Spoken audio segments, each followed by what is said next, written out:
Friends, family, brothers and sisters, and class of 2023. Hello. I'm John Schimpf. For those of you who don't know me, I'm graduating today. I wanted to thank you all for giving me some time to reflect on my 4 years at Covenant College with you all today. I find it amusing to look back on August 2019 and how little I actually knew about Covenant when I first arrived. Sure, we were all given a little book to read, penned by Dr. Bill Davis himself, with the school's slogan plastered on as the title. But it didn't really mean much to me because I thought I knew all of the important stuff already. I knew that Covenant would be the place that taught me how to be the best possible version of myself, where I would learn all of the skills necessary to do whatever I wanted in the world and get a high-paying job, become rich, probably even famous, and everyone would love me. Yeah, don't worry, you can laugh. That was supposed to be funny. That's just the thing, though. I, like most high school seniors searching for a college, cared only about what I was going to get out of college, what Covenant College was going to do for me. To contrast, when I arrived to campus as a student, I quickly found out the one thing that will make a Covenant student's experience 10 times harder: being focused only on oneself. My peers would agree that a selfish mentality actually goes against everything that we're taught at Covenant. Selflessness is quite literally ingrained into our curriculum. The classes we take prepare us to go into a world full of differences.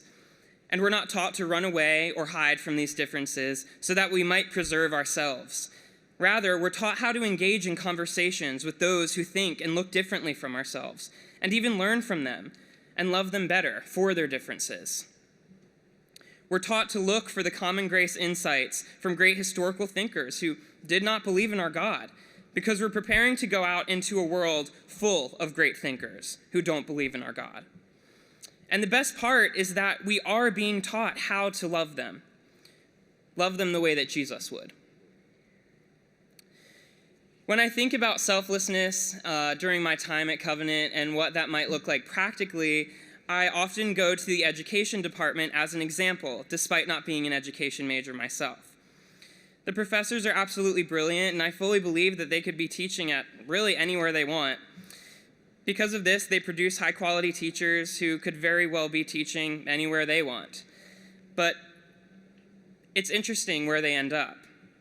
They choose to teach in places like inner-city Memphis and schools with long-term missions programs in places like Thailand and Indonesia, because they recognize that those students have not yet been reached by the kind of teacher that Covenant produces. It sets us apart. And our faculty actually love that Covenant students are set apart because they believe how important it is to learn about and steward God's creation, not just here, but after as well, and share the things that we learn and the things that we love with those around us, wherever we may be. What other higher education institution is truly more focused on starting a process in their students rather than just offering or creating a product? But I knew none of this as a high schooler. How could I? It was the physical and material things that always caught, and still do, catch my eye. So in addition to the abstract things that made Covenant seem attractive to me as a high schooler, one of the more physically compelling pieces of Covenant were the stained glass windows in our beloved chapel. I vividly remember the moment I stood in the Dora McClellan Brown Chapel for the first time when I visited, still in high school, taking in these windows. The individual glass panels, featuring different colors and shapes, were intricately placed beside one another to create a larger, more whole image. I stood there as a high schooler with eyes wide at all the potential futures I could have, but I did struggle to imagine a future that didn't include worshiping God in this building. For those of you who haven't seen it, and for those who have, I'm just going to describe a particular window. The one that catches my eye the most, the center window. It portrays the biblical narrative, featuring a creation scene at the very bottom. As your eyes make their way further up, there are vignettes of various stories in the Bible, including Noah's Ark and Abraham, among others. The centerpiece image is Jesus' crucifixion, and finally, climbing all the way up to the top, is his glorification. Now, 4 years later, I've learned to think of the chapel windows as the perfect picture, literally, of what it means to be a student at Covenant and on an even bigger scale, a disciple of Jesus.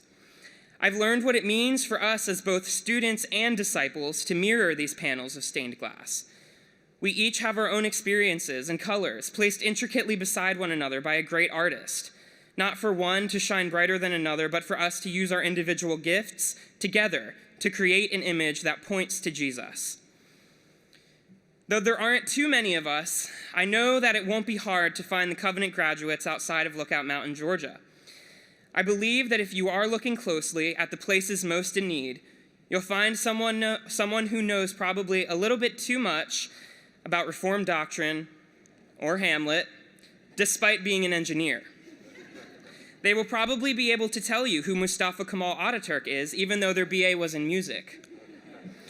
And these people are the ones who graduated from Covenant College, and they're most likely serving the people who need their gifts the most. Not because the ones they serve reward them greatly, but because the student of Covenant College knows that his gift is not his own. It's God's. And he submits himself to be used by our Father to further the kingdom, looking forward to the day that we all, as brothers and sisters in Christ, will be glorified with him, arm in arm, praising his name, just as we've done in our chapel. So class of 2023, may we go out and continue this tradition, if only so that we know where to look for each other on this side of glory. Thank you, and go Scots.